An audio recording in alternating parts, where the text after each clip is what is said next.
Hello बच्चों, तो part 3 में आपका वेलकम है। आप सबको पता है कि हम इंट्रोडक्शन टू अकाउंटिंग पहला चैप्टर कर रहे हैं अकाउंटिंग का, जिसमें हम ऑलरेडी 6 टॉपिक्स कर चुके हैं, जिसमें हमने meaning, characteristic, objective, function, advantage and disadvantage complete कर लिए हैं। और आज की वीडियो में हम करने वाले हैं role of accounting in business, accounting process और ब्रांचेस ऑफ अकाउंटिंग। एंड कोशिश करेंगे कि मैं आपको इसमें बुक कीपिंग भी एक्सप्लेन कर दूं, ताकि हम कल में इस चैप्टर को फिनिश कर सकें, क्योंकि फिर और भी अच्छे आगे इंटरेस्टिंग टॉपिक्स हमने करने हैं। तो अभी जो छोटे छोटे टॉपिक्स हैं मैं कोशिश करती हूँ कि आपको बुक से ही समझा दूँ, ताकि इतना ज़्यादा आपको लेंथी प्रोसेस में ना जाना पड़े। तो देखिए, हमारे पास टॉपिक आ रहा है role of accounting in business. Accounting का बिजनेस में क्या काम होता है। अकाउंटिंग तो देखो आप सबको पता ही है कि जितनी भी फाइनेंशियल ट्रांजैक्शंस एक बिजनेस में हो रही है उसको रिकॉर्ड करना, क्लासीफाई करना, समराइज करना।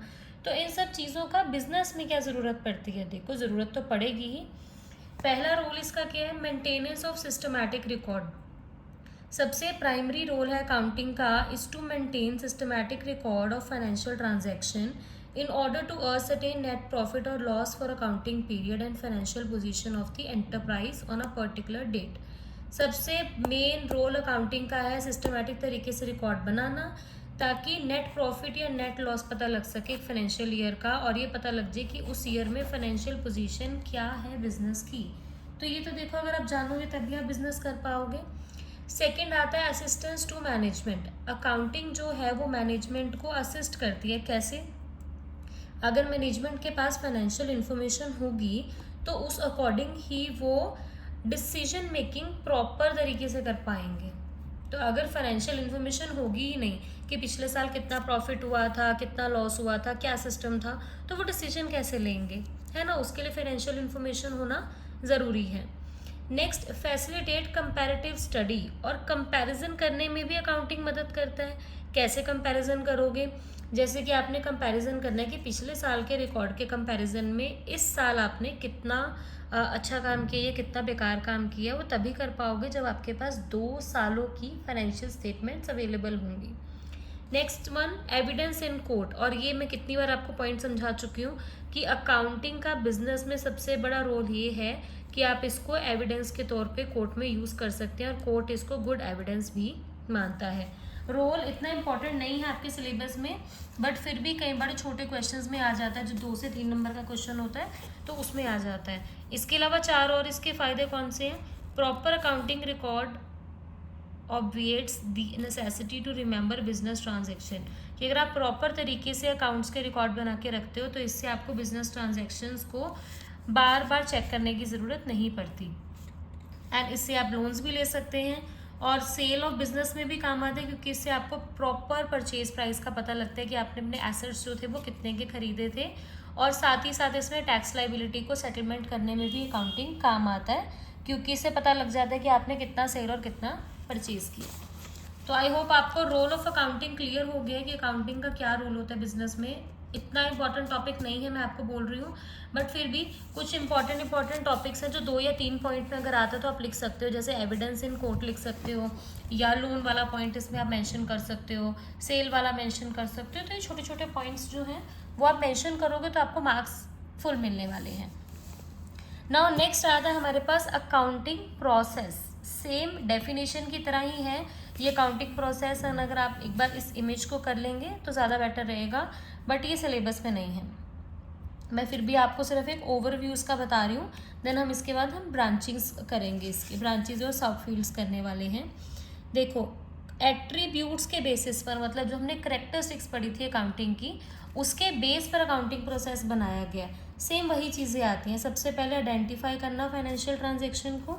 ये रही हमारी फाइनेंशियल ट्रांजेक्शन, इसको यहाँ से हम करेंगे रिकॉर्ड। इसको रिकॉर्ड करना, रिकॉर्ड करने के बाद इसे लेजर में लेकर जाना, क्लासीफाई करना, इसको समराइज करना, इसको एनालाइज और इंटरप्रेट करना और कम्युनिकेट करना। That is simple. और ये बीच में क्या दे रखा है, रिकॉर्डिंग का प्रोसेस, कि आप जो ट्रांजेक्शन्स हैं उनको किस किस तरीके से रिकॉर्ड कर सकते हो। ये आपके सिलेबस में नहीं है, just for the general knowledge मैंने आपको समझाया है, ताकि बुक का कोई भी टॉपिक आपसे स्किप ना हो जाए। ठीक है, नाउ हम चलते हैं हमारे नेक्स्ट टॉपिक की तरफ, जो है ब्रांचेस या अकाउंटिंग की सब फील्ड्स। देखो, जैसे जैसे बिजनेस की रिक्वायरमेंट्स चेंज हो रही हैं सेंचुरीज बाय सेंचुरीज, इससे स्पेशलाइज्ड ब्रांचेस अकाउंटिंग की आ गई हैं जिससे हम सभी तरीके के रिक्वायरमेंट्स को कंप्लीट कर पाएँ। तो मेन 3 ब्रांचेस हैं अकाउंटिंग की। पहली है financial accounting, next is cost accounting और थर्ड है मैनेजमेंट अकाउंटिंग। तो फाइनेंशियल अकाउंटिंग में क्या होता है, जो अभी आप बेसिकली पढ़ रहे हो, आपके +1 +2 में जो आ रहा है वो आ रहा है financial accounting, and higher studies में आपको कॉस्ट एंड मैनेजमेंट अकाउंटिंग आएगा इन योर कॉलेज। तो फाइनेंशियल अकाउंटिंग में आता है बुक्स में रिकॉर्ड करना और फाइनेंशियल परफॉर्मेंस और फाइनेंशियल पोजीशन निकालना बिजनेस की। और कॉस्ट अकाउंटिंग में हम क्या पढ़ते हैं, इसमें हम कॉस्ट रिकॉर्ड करते हैं, मतलब कॉस्ट कंट्रोल करने के लिए, कॉस्ट को बढ़ाने या कम करने के लिए जो हम रिकॉर्ड करते हैं कॉस्ट बिजनेस की, वो कॉस्ट अकाउंटिंग में आती है। एंड मैनेजमेंट अकाउंटिंग में क्या आता है, deal with providing desired and necessary information to the management for discharging their functions. और इसमें जितनी भी रिक्वायर्ड इन्फॉर्मेशन होती है जिससे कि जो मैनेजमेंट है वो प्रॉपर डिसीजन ले पाए, वो सारी तरीके की जो फाइनेंशियल डिसीजंस, फाइनेंशियल स्टेटमेंट्स, हर एक चीज़ आती है मैनेजमेंट अकाउंटिंग में। तो फिलहाल अभी हम फाइनेंशियल अकाउंटिंग पे ज़्यादा फोकस करने वाले हैं क्योंकि ये दोनों जो ब्रांचेस हैं ये आपको आफ्टर 12th ही आने वाली हैं। सो अभी आप इसकी रीडिंग लेंगे अपनी बुक से क्योंकि मैंने आपको कम्प्लीटली समझा दिया तीनों टॉपिक्स के बारे में। नाउ नेक्स्ट हमारे पास आता है इम्पॉर्टेंट टॉपिक इस चैप्टर का, जो कि रिलेशनशिप है किसके बीच में, बुक कीपिंग, अकाउंटिंग और अकाउंटेंसी। अब आपको इन तीनों का जो फ़र्क है वो पता होना चाहिए। क्या फ़र्क है, इस सर्कल से मैं आपको एक्सप्लेन करती हूँ। जो बुक कीपिंग है वो बिल्कुल सेंटर में है, मतलब सबसे पहले बुक कीपिंग आती है पर बहुत छोटा पार्ट है, उसके ऊपर अकाउंटिंग आती है एंड सबसे ऊपर अकाउंटेंसी आती है। ठीक है, सो जो टर्म बुक कीपिंग और अकाउंटिंग है दोनों को हम सेम मानते हैं और ये इंटरचेंजेबली यूज़ की जाती है, बट ये दोनों की दोनों टर्म्स एक दूसरे से अलग हैं। कैसे अलग है, अकाउंटिंग थोड़ा वाइडर फॉर्म है एंड बुक कीपिंग थोड़ा सा छोटा फॉर्म है। ठीक है, तो पहले बुक कीपिंग का पढ़ते हैं और फिर हम इनका डिफरेंस करेंगे और फिर अकाउंटेंसी भी मैं आपको एक्सप्लेन करूँगी।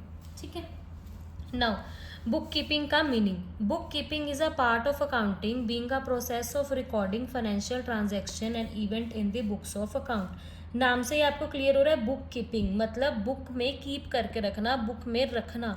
तो बुक कीपिंग अकाउंटिंग का पार्ट है जिसमें फाइनेंशियल ट्रांजैक्शंस को रिकॉर्ड किया जाता है, इवेंट्स को रिकॉर्ड किया जाता है in the books of account.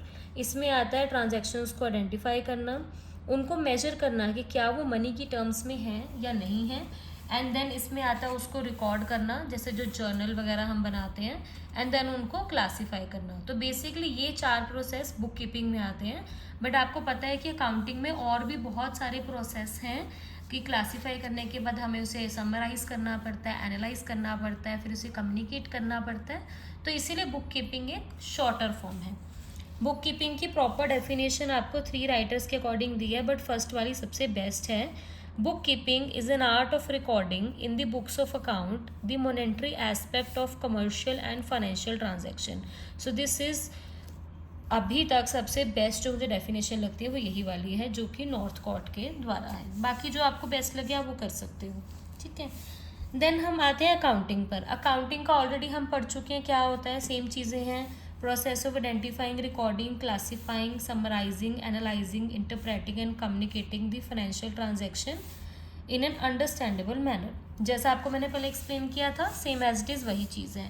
Now आता है इन दोनों के बीच में डिफरेंस, एंड आगे आपको तीनों के बीच में डिफरेंस आने वाला है। ठीक है, तो अभी हम आज इन दोनों का डिफरेंस करेंगे और साथ ही मैं आपको अकाउंटेंसी भी एक्सप्लेन कर दूंगी, एंड नेक्स्ट जो हमारे टॉपिक्स बच जाएंगे वो हम कल में कंप्लीट कर लेंगे। तो बुक कीपिंग और अकाउंटिंग में क्या डिफरेंस है, सबसे पहले इसका स्कोप देखते हैं। जो बुक कीपिंग है is a process of identifying financial transaction and events, measuring them in money terms, recording them in books, account and classify them। तो बुक कीपिंग एक ऐसा प्रोसेस है जिससे हम ट्रांजैक्शन को आइडेंटिफाई करते हैं, उसको मनी की टर्म्स में मेजर करते हैं, रिकॉर्ड करते हैं और क्लासीफाई करते हैं। दैट्स इट, इसके आगे कुछ नहीं होता। पर अकाउंटिंग बुक कीपिंग की एडिशन में और भी बहुत सारी चीज़ें, जैसे समराइज करना जो ट्रांजैक्शंस रिकॉर्ड किए हैं इवेंट्स को, एंड इंटरप्रेट करना और उसके बाद उसे कम्युनिकेट करना टू देयर यूजर्स। तो ये थोड़ा ज़्यादा वाइडर फॉर्म है। देन स्टेज में बात करें प्राइमरी स्टेज है बुक कीपिंग, क्योंकि ये बेसिक है अकाउंटिंग का। एंड अकाउंटिंग जो है वो सेकेंडरी स्टेज है, क्योंकि यहाँ से ये वहाँ से स्टार्ट होता है जहाँ से बुक कीपिंग एंड हो जाती है। नो ऑब्जेक्टिव, बुक कीपिंग का काम क्या है? सिर्फ सिस्टमेटिक तरीके से फाइनेंशियल ट्रांजैक्शंस को मेंटेन करना, और अकाउंटिंग का ऑब्जेक्टिव है कि उससे रिजल्ट इंटरप्रेट करना, फाइनेंशियल पोजीशन कम्युनिकेट करना अपने यूजर्स को। जो बुक कीपिंग की जॉब है ये रूटीन जॉब है, एंड जो अकाउंटिंग की जॉब है ये डायनेमिक और एनालिटिक फॉर्म में आती है। परफॉर्मेंस की बात करें, बुक कीपिंग जो है ये रूटीन वर्क है, रूटीन में ट्रांजैक्शंस रिकॉर्ड करनी पड़ती हैं और इसके लिए कोई ट्रेंड स्टाफ की ज़रूरत नहीं पड़ती। और अकाउंटिंग में स्पेशलाइज्ड फंक्शंस होते हैं, क्योंकि समराइज भी करना होता है, इंटरप्रेट भी करना होता है, तो इसके लिए ट्रेंड स्टाफ की ज़रूरत पड़ती है। और अगर स्किल की बात करें, book keeping mechanical in nature है, तो इसके लिए कोई स्पेशल स्किल की ज़रूरत नहीं है, जस्ट ट्रांजैक्शंस रिकॉर्ड करनी है, एक साइड पैसे कहाँ से आ रहे हैं, एक साइड पैसे कहाँ से जा रहे हैं, तो इस केस में इतना कुछ आपको स्पेशल स्किल की ज़रूरत नहीं पड़ती। और जो अकाउंटिंग है इसमें स्पेशल स्किल की ज़रूरत पड़ती है, ability to analyse and interpret, कि इससे आपके अंदर इतनी एबिलिटी होनी चाहिए कि ट्रांजैक्शंस को देख कर आप उसे एनालाइज और इंटरप्रेट कर सकें, ताकि उनके यूज़र्स को बहुत अच्छे तरीके से समझ आ जाए। ठीक है, ना हमारा आज का लास्ट टॉपिक जो कि है अकाउंटेंसी, एंड कल हम इसमें तीनों में डिफरेंस करेंगे। अकाउंटेंसी का मतलब क्या है? Accountancy is a systematic knowledge of accounting, कि अकाउंटेंसी को हम बोलते हैं अकाउंटिंग की सिस्टमैटिक तरीके से knowledge. It is an educating process whereby various aspects of accounting are explained along with the reason. जैसे कि इसके अंदर बहुत सारी चीज़ें आती हैं, like how to maintain the books of account, accounts को कैसे मेंटेन करते हैं, समराइज कैसे करते हैं, और इसको कम्युनिकेट कैसे करते हैं। तो अकाउंटेंसी में ज़्यादा का ज़्यादा जो पार्ट है वो थ्योरी और प्रैक्टिस है अकाउंटिंग की। ठीक है, तो अब क्या डिफरेंस है इसमें? जो अकाउंटेंसी और अकाउंटिंग है, क्या फ़र्क है? अकाउंटेंसी नॉलेज है, पर जो अकाउंटिंग है वो एक्शन प्लान है, मीन्स इसमें एक्चुअल में जो काम हो रहा है। Accounting process carried out on the basis of rules and principle followed by accountancy. Accountancy में जितने भी रूल्स और प्रिंसिपल्स हैं उसके बेसिस पर अकाउंटिंग चलती है, तो ये कहा जाता है कि अकाउंटेंसी नॉलेज है एंड अकाउंटिंग उसका एप्लीकेशन है। लाइक अकाउंटेंसी में आपको हर एक चीज़ एक्सप्लेन की गई है कि जर्नल कैसे रिकॉर्ड करते हैं, क्या रूल्स आपने फॉलो करने हैं, क्या प्रिंसिपल्स आपने फॉलो करने हैं, ट्रायल बैलेंस कैसे बनाना है, बैलेंस शीट कैसे बनाना है, मीन्स सारा थ्योरेटिकल पार्ट है, एंड जब हम उसको इम्प्लीमेंट करते हैं वो आ जाता है हमारा अकाउंटिंग में। सो आई होप आपको क्लियर हुआ है कि तीनों टॉपिक्स का मतलब क्या है, बुक कीपिंग, अकाउंटिंग और अकाउंटेंसी। एंड अगर आपको इन टॉपिक्स में कोई भी इशू है, किसी भी तरीके का प्रॉब्लम है, तो आप नीचे कमेंट में पूछिए, आपको डेफिनेटली रिप्लाई आने वाला है। And don't forget to subscribe this channel, क्योंकि कल हमारी इस चैप्टर की लास्ट क्लास रहने वाली है, एंड देन इसके बाद हमारा इसमें सेकेंड चैप्टर स्टार्ट हो जाएगा।